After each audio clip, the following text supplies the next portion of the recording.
Legenda Tak Akan Mati, Siri 12, Rosli Dobi. Assalamualaikum dan selamat sejahtera seluruh rakyat Malaysia.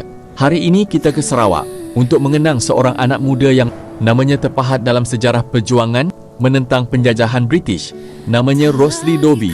Selepas Sarawak menjadi tanah jajahan mahkota British pada tahun 1946, muncul gerakan anti penyerahan Sarawak. Rosli Dobi merupakan antara anak muda yang terlibat dalam perjuangan tersebut.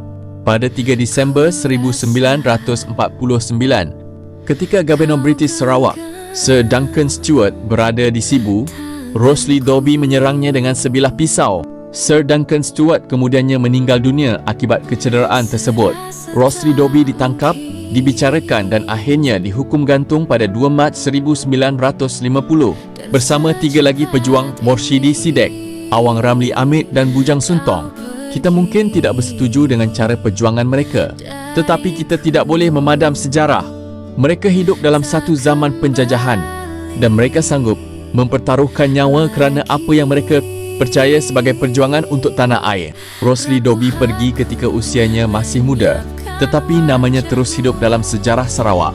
Kerana manusia boleh mati, tetapi keberanian dan sejarah perjuangannya tidak semestinya mati. Inilah Rosli Dobi, legenda tak akan mati. Al-Fatihah buat para pejuang yang telah berkorban demi tanah air. Merdeka!